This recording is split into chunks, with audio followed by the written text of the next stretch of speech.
Greetings, it's Dr. Jeffrey Scott. This is my weekend market update for February 12th, 2023. Markets await the CPI. My email address is hgsidoc@gmail.com. I will respond to the remarks in YouTube or to emails, always open to positive remarks and even negative ones, especially if they are constructive. I am a busy professional, which is sort of the background of my programming within the Wealth Charts community. And actually, this is me presenting in October, I believe, at what's called the Association of Value-Based Cancer Care, Healthcare Economics conference that I speak at every year. As always, this is for educational purposes only. Any recommendations should be taken in the spirit of education and not investment advice. I am a doctor, not a broker. I am independent. The tools that I use, I paid for, and trading involves risk, and you alone are solely responsible for any investment decisions you make. If you like these videos and you want them more often, I present or I publish something on stocksanddocs.com on each weekday morning. Occasionally, I miss them because of travel and my work life, but welcome you to take a look there.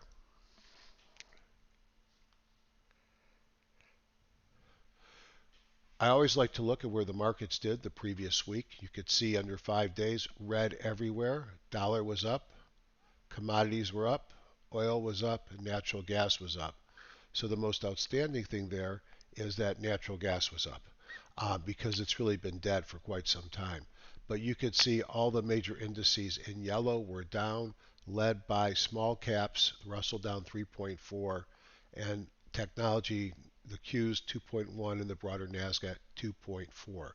This is after several weeks of rising prices, and hopefully it's just some profit taking and a little consolidation going into that CPI print.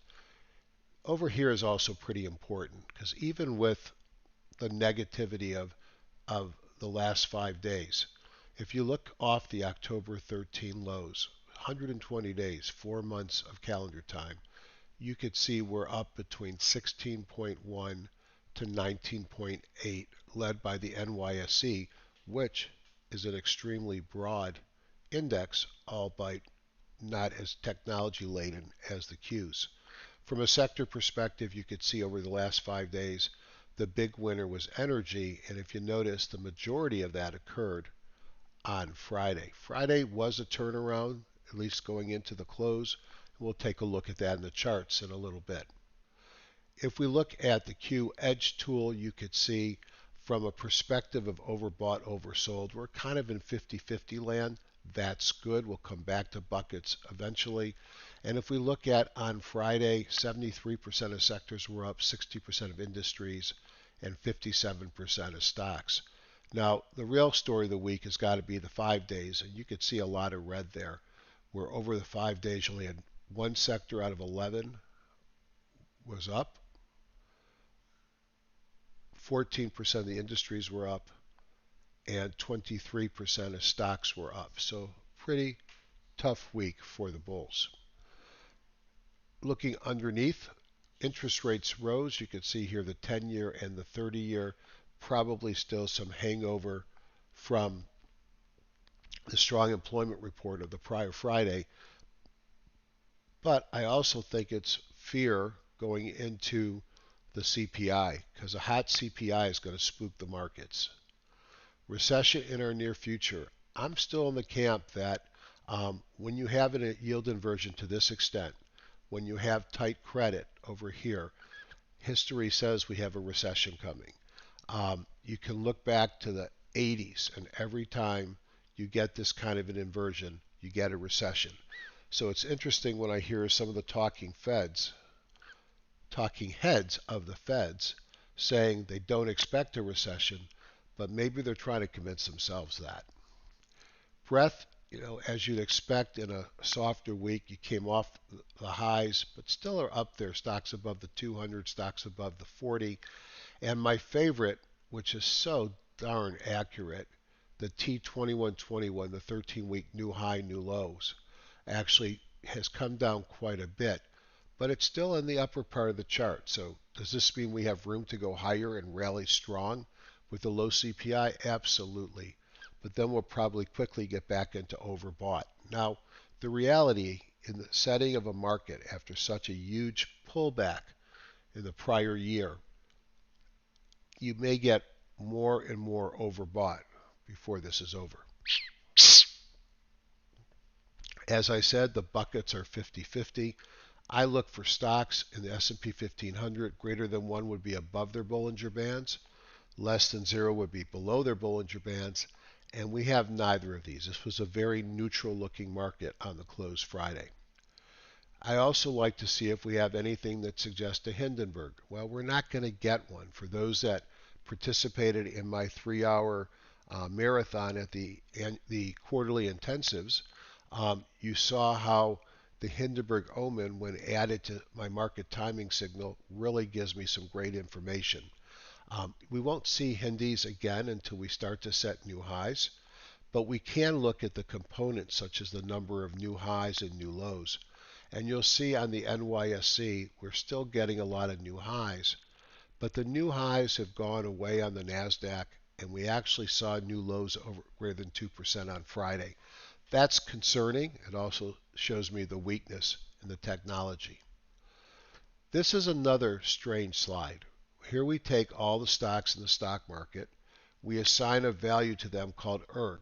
And ERG is a combination of their earnings per share rank, their relative strength rank, and their group rank. And I take the fundamentals from last weekend and I ask over the last 5 trading days, did those fundamentals impact on outcome in the market? What did we learn? We learned that for the most part the market was down, and as you got closer to high ERG, they actually were down less. But you have this spike in the junk again, and we've seen this week after week. So are we seeing strength in high relative strength stocks? Yeah, they were actually up, those with 90% or higher. But stocks with no relative strength actually led. So we're continuing to see last year's laggards, junk, leading. Now, I've already talked about the CPI. When I look at the news from this week, and this comes from MarketWatch, it's all about the CPI. Yes, we got some inflation expectations early in the week. We get some PPI final demand for January. We got some jobless claims, import prices. But I really think the make or break on this week is going to be CPI year over year, core CPI year over year, and what we saw on the individual month report. Also, another giant week of earnings. So, as I say in the lower right-hand corner, it is a judgment call to hold stocks over earnings dates. It's bad judgment to not know when your stock's earnings date is scheduled. So if you don't know if you have earnings this week, I suggest you hit the pause button and take a look. These are the major stocks that are reporting. It is not every stock. Earningswhispers.com is the source for this. So markets sold off as investors took profits ahead of the CPI. The market seemed to be held back by continuing fears of a hard landing. How long can the Fed continue to raise rates without the economy entering a recession? Last week's strong employment report has fanned the flames of higher rates lasting longer. Small caps fell hardest as we ended with some rising strength in defense. Strongest group at the end of the week was energy, and my buy watch from both a top-down and a bottoms-up perspective is at least half energy from all comers, integrateds, exploration and producers, MLPs, refiners, even shippers. There was strength across the oil patch. Even natural gas was stirring. I'll continue to watch the line in the sand for the US dollar and the rising 10-year. I think they're going to tell me the direction of the market. And again, like you and I, the markets are waiting on Tuesday's report. A soft CPI will rekindle the pivot discussion, but a hot one will likely bring us a retest of recent lows. Just to remind folks, these are slides I haven't shown in a few weeks. Market bottoms are these blue lines. Fed rate is the dark line. Fed historically cut rates before each market bottom. Okay? I don't think the rates have been cut yet, have they? Why would we expect a bottom? And then this is the scary point. If we look at how bad we got in the markets, we got to this black circle. Now, the square here represents the average bear market when you're in a secular bull. We can get much worse if we go into a secular bear market. So, do we have a bear market coming? Do we have a recession? And that's kind of when I say the secular, this is in the setting of a recession. So I think there's a risk that we've got a long ways to go. Now, did I load up on the longs off the January 3rd or 4th bottom? Absolutely. Have I covered a lot of them? Yes, I have. Have I gone short the market? No, I have not yet, but I'm ready to. But what I have done is I've raised more cash because, in my opinion, that's the safest thing right now, and I'll look to deploy one way or the other on Tuesday after the CPI. So let's take a look at the markets. Let's just look at the spider on Friday. I didn't get to follow this closely because I was too busy doing my wealth charts talk. As you can see, as we've done a lot of days, there was a gap at the open. And then the markets basically bounced around off the lows again around 1220 and then rallied as I started talking. I had nothing to do with that except I couldn't watch my account. And I was happy to see that the market closed at the high of the day, and we'll take a look at the performance. If you look at the spider, it was actually up 0.23%.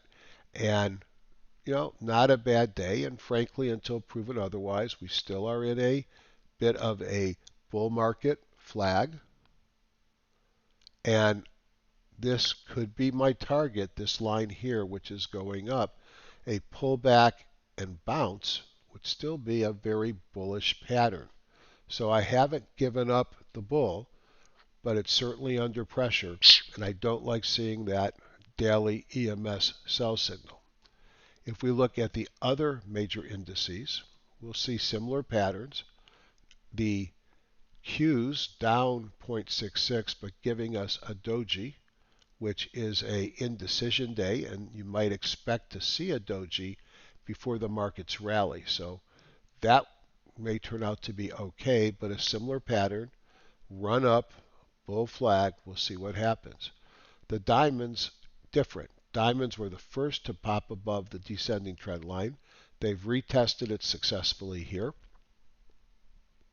And now they're just going sideways on their 50-day or moving average. And notice another EMS sell signal. Hate to be, now this one was up 0.49. The IWM was up 0.2. And again, the same basic pattern has broken above prior resistance in a bullish flag, can still break up and go higher, but I think there's a lot of concern that we're going to at least come down and retest in this area. The VIX, well, you'd expect the VIX to have popped over on Friday. And just looking at the VXX was up 1.12. It was up 3.17 the prior session and 3.74. So the volatility index has certainly come up. Now, the thing I'm really watching is the dollar. I call it my line in the sand. And what we have here is a line that has been support and resistance in the past. And my belief is if we break above this line, we're going to go significantly higher on the dollar. And if you look at when the dollar broke down off the 50 and started truly heading lower, this is the same day the market bottomed. So much of this rally has come with a weaker dollar, so I'm concerned if the dollar's strengthening. Now, on commodities, and let me start my tasty works. I forgot to do that. Or I should say, Yes, Tastyworks. I mix up Tastyworks and Tasty Trade all the time. Sorry, Tom. Dollar strengthening, gold has pulled back, sitting at a place you might expect to bounce on the 50. Unfortunately, silver did not bounce at the 50. Now, silver is interesting. It ran up before gold, went sideways. They're both selling off. If you want to see strength, take a look at oil up 2.87. Um, if you look on the week, just out of curiosity,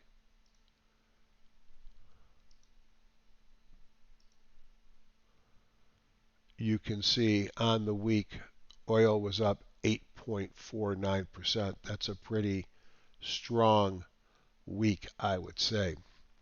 Natural gas, I sort of said I still won't trade it, and that's how I feel. But natural gas, that little candle was 5.27. The prior day was 1.46. So it's worth watching, but natural gas continues to act like there's no war in Ukraine. The 10-year has popped up, and really on the week, let's just look at this on a weekly chart. Like the dollar, this is not a bearish candlestick. This is a very bullish. Um, it could be a high close doji. If you are someone that follows John Person, it's kind of is that a morning star pattern that you expect it to go higher? Up 6% on the week.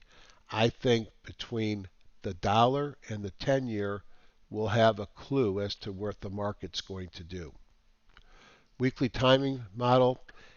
First, a couple of things. We ran into a fib here. Let me just show you what I'm talking about. We ran into the 23% retracement line and failed on the spiders, but we're still green bongo and price above the MA. If we look at the Qs, we ran into, again, similar story. We ran into this case, the 38.2% fib and failed. Still price above WMA with the green bongo. If we look at the IWM, again, broken record time. Did not quite run into it, but we're above the moving average green bongo and similar on the diamonds above the moving average with the green bongo. Technically, we are still in buy signals. Now that may turn out to be a very positive thing, but short term, there is some concern. And then the other thing I just wanted to point out, let's see if it's in this chart, is I was very excited at this peak here that we had a bullish configuration of the MACD. Because when you look at every one of the 4 or 5 peaks that we've had earlier in the year, the MACD was rolling over when we hit the peak. Well, the MACD is rolling over here, folks, so I wouldn't be surprised for this pullback to continue. Do we have to go down and visit the October lows? No, we do not. But could we? I think we have to be prepared for that. Market thing, just cutting it to the hourly. If we're heading up, that means large caps are stronger than small caps. If we're heading up, it means growth is better than value. So at least we're not looking at large cap value, because large cap value sounds a lot to me like defense. But we are looking at, the rotation into small caps, which was really good. And you could see here from January 26th until February 3rd, we really had strength in small caps. But now we're back to an IWB driven market. If I look at the S&P 500 sectors, there's a lot of changes here. Materials have sold off with the strong dollar. Communications, Google, Meta have gave it up at the end of the week. Energy really bounced up off the bottom. That's why it's got the money bags. Financials, not doing much. Industrials, trying to make a comeback after selling off hard. Technology and discretionary have both eased from their recent highs. And then when I look at staples, utilities, and healthcare, not quite as strong as energy, but they moved off their lows as well. So it'll be interesting to see if we're not seeing a switch to defensive and energy, but for sure, energy looks super strong here. Now, if I just go into Wealth Scanner, and I try to see what of the ETFs are leading. No surprise, but number one is OIH, which is oil services. And if you could see it, it's sort of basing here after a big run up. And some of the best looking stocks, frankly, were in the oil services. Schlumberger looks like it's going to take off. Weatherford's been a huge winner. Um, let's see, NOV. We're going to look at some of the energy stocks. The other thing I want to point out is look how crappy the wealth scores are. Just showing you that there's just not a lot of bullish strength. Now, I'm tempted not to look at any stocks today because I don't think I'd be buying anything on Monday except for energy, no matter how good the charts look, because I think Tuesday morning is kind of a pivotal event. But I know people will get mad at me if I don't at least show some of the stocks that I'll be watching, so I'm going to do that. And let's look at them from both the bullish perspective and the bearish perspective. So let's go into the CAT scanner and let's look at, I don't think I have an oil services, but I do have an oil and gas that I think includes oil services. So let's take a look at this.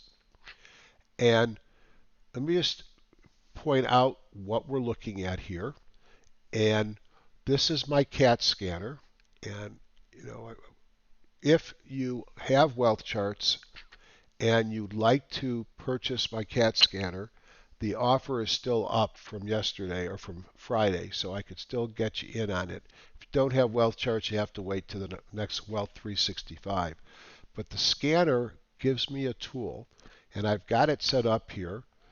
Price and volume, only bullish dots. I'm only looking for stocks that have bullish momentum or bullish signals. And I'm looking for stocks that had a bongo daily reversal within the last 2 weeks. And I need the bongo daily and weekly to be bullish. That means the daily reversal had to be from bearish to bullish. Why? Because I'm not looking for runaway trains that are too far extended. I'm looking for things that recently pulled back in a larger uptrend. So the one that comes to the top is OKE.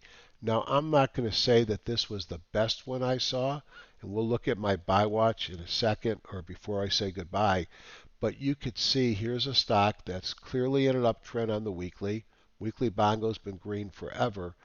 3 dots here in a squeeze. The first dot is momentum, the second is breakout, the third is volume. Relative strength turning up. OBV is not doing much, but OKE is a MLP if I remember correctly. SU is a refiner. I think they do Sunoco. And you could see an EMS signal, the 3 dots. Relative strength looks good. OBV not so much. Select Energy Services is a oil services company. Probably not the best looking chart, a sideways move. But did it meet the definition? Sure. The weekly bongo's green, which says at least short term, at least intermediate term, it's an uptrend. And you could see the reversal from red to green on the daily and coming out of a squeeze with 3 dots. ExxonMobil, this one looks really nice. Here is a clear uptrend, reversal on the weekly. Here was your reversal on the daily with the red bongo. Look at the difference here in relative strength versus its moving average, and its relative strength versus the spider. And here's the OBV. So this one looks interesting. And I could just go down the list. Bohr is a small driller, but doesn't that look pretty? Breaking out here. It looked even prettier here before it broke out as far. But this one potentially could move a lot more. BP, another integrated. This one I passed on when I first looked at it, and the reason I passed on it was because look at the high jump over here at 100. Going through, now we can look at a number of producers. Fang looks interesting here, sitting right on top of its moving average. It had a breakout and a momentum. Relative strength and OBV look good. So I could spend all day. Here's NOV. I mentioned this one. Pullback looks like it's ready to roll, and you're going to see breakout momentum, strong relative strength. So there's a lot to like in the oil patch. Now, if I take like my oil and gas. Let's just run it on my weekend review bullish stocks. So these were stocks from my top down and then a little bit of a bottoms up kicker, some of the leading stocks. And let's see if any of them are going to have signals.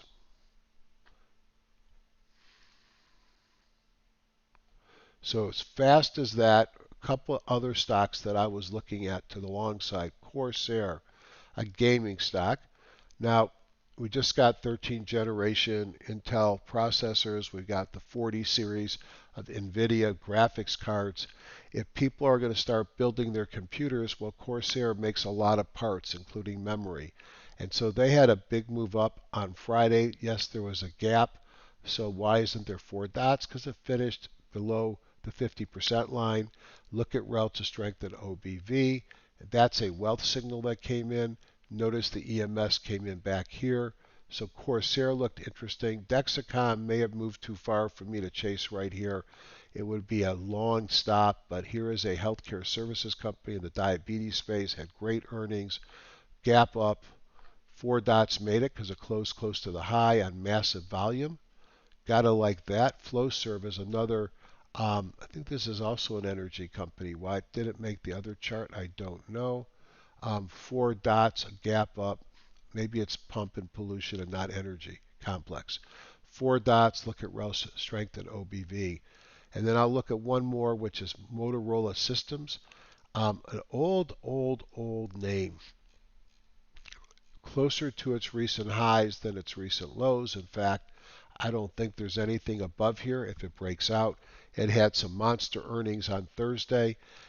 4 dots, which means momentum, breakout on volume with a gap up. Look at relative strength at OBV. And I know I said I wasn't going to look at any more, but I guess I'll leave it at that.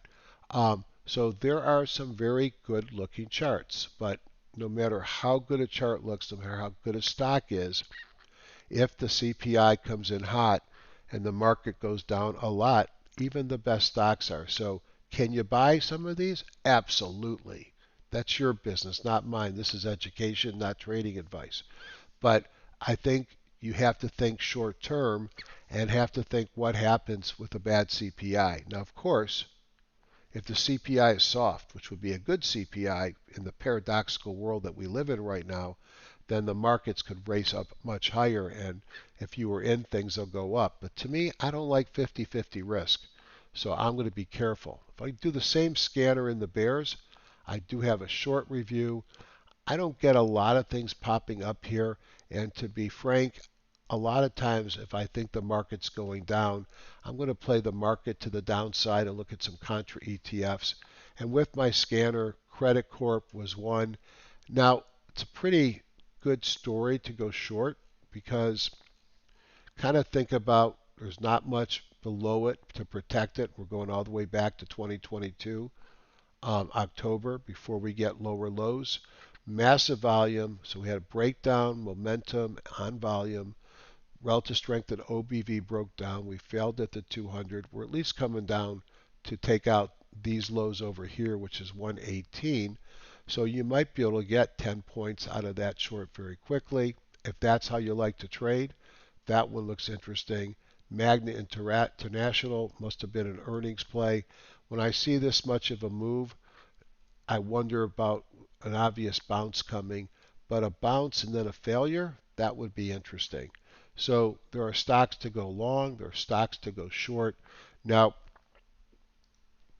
just to share with you sort of my curated list. Now, just because it says buy watch doesn't mean not mean I'm going to buy it. It means I load it up into radar screens, market watches, depending on the platform you use. I have a watch list in here that I could watch. I might set some conditional orders, but these are some of the stocks that look good to me.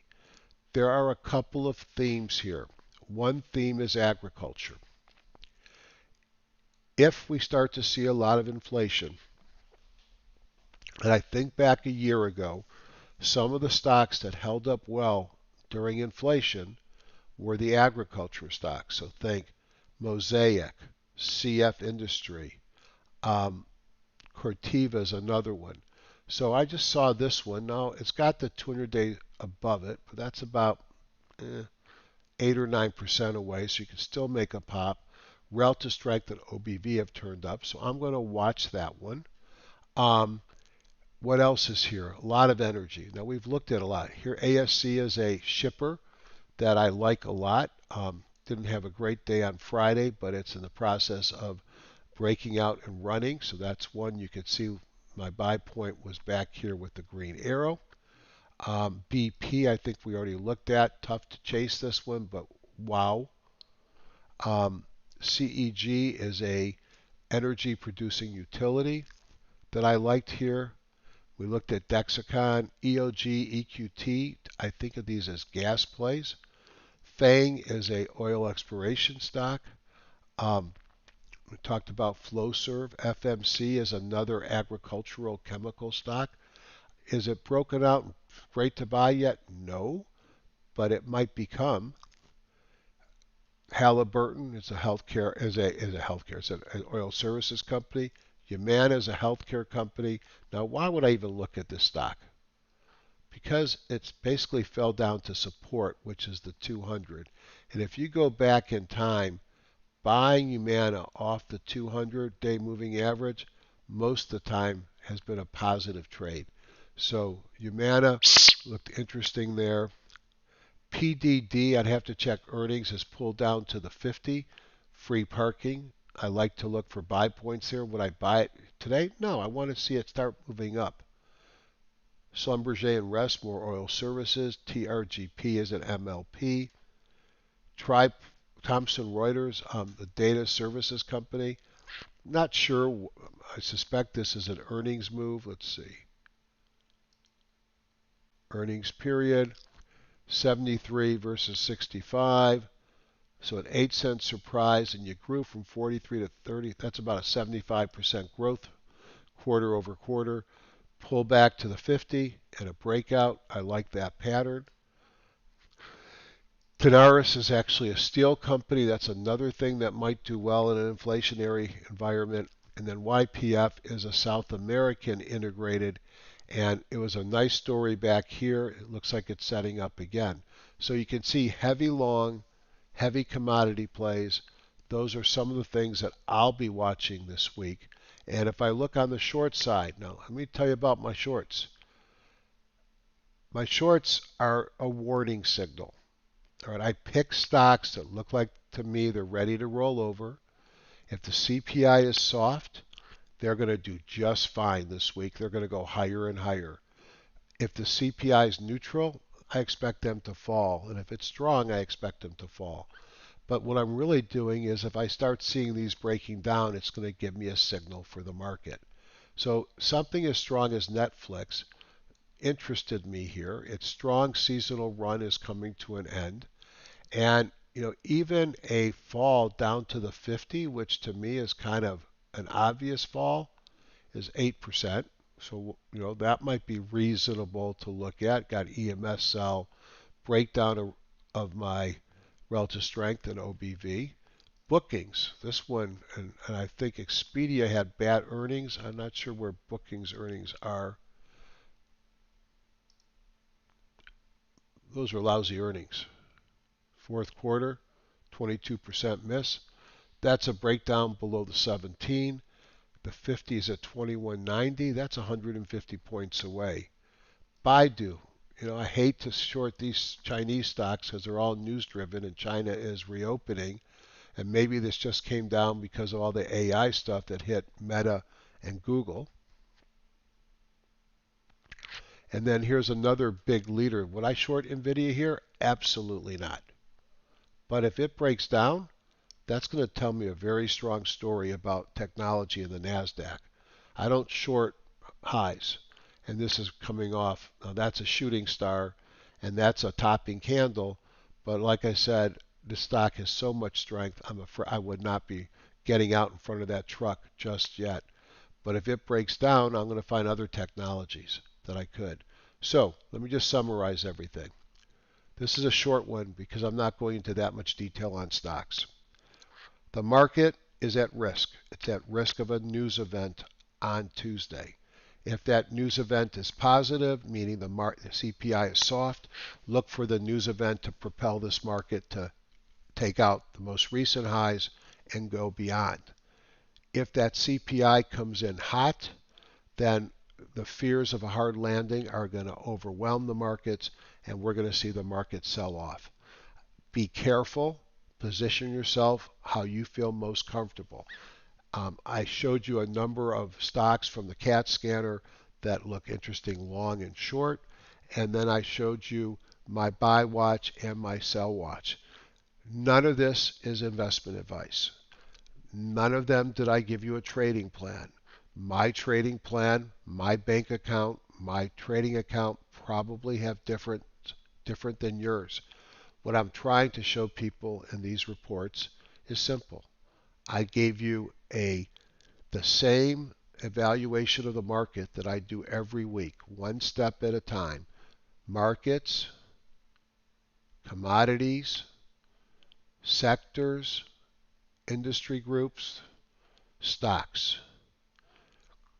You have to build a process. That's the process I take. Now, what I'm not giving you is the most important step. Maybe one week we'll just dedicate to that. What I'm not giving you is skipping the first part, picking one stock that I like, and then talking about how I might manage that. Now, again, I don't want this to be investment advice. I want it to be education. But maybe after the CPI is out, I'll do something midweek this week where I'll pick one stock and show you how I go through, for me, for Jeff Scott, for me, the decision between a stock and an option, where my buy point is, and where my stops are. So have an awesome, awesome week. Good luck on Tuesday. Good luck to the market.